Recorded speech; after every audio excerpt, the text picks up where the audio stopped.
So I have a question, right? I'm just gonna. I've people. I know people are wondering, like, okay. So there was a moment in my time where I had a group try to come to me and take ownership of my path. Okay, this is a true story, and the reason why I'm saying it is because I know a lot of people are questioning it, right? And I was able to walk away from the group. So basically, what I believe, I don't know, but this I only speak from my experience. When I was starting my spiritual path, and I guess this is a cautionary tale for everyone.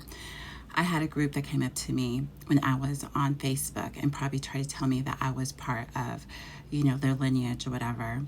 And they said all the right words, from like my soul path, right? So initially I followed them, and I thought that they were genuine because they flattered my ego, saying stuff like they knew who the three wise men was, right?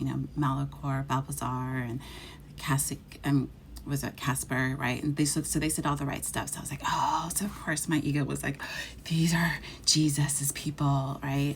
But eventually, what they didn't realize is before they even came into my life, I already got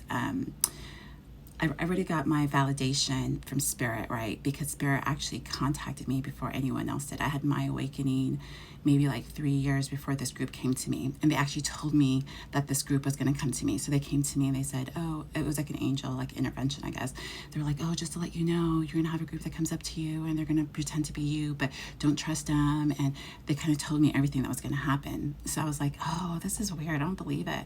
But the group came. And everything that they said was right. And they said that they're going to pretend to be, my soul family. But long story short, the reason I'm telling you this is I walked away because I remembered what my spirit guides told me, because they told me before this group came. But as I walked away and I got awakening, I realized that they weren't my family. They weren't part of my soul family. They were basically impersonating my family, because when I got connected to you guys might hear me talk about like the Order of Melchizedek and stuff like that, but that is not an external group. That is my innerverse council from the upper world, and no one can have access to them unless you did the inner work. So what I think they did, from my experiences, they basically, what happened is when the tree of life went sideways, it went horizontal, they were able to decode and access a lot of Eve's memory or whatever, and then they were able just to present it, pretending that they were them. So they weren't. And that's it. So just be careful when people come up to you and try to give you information, because you have to tap their energy and see if they do the work, not their words, but their actions. Peace.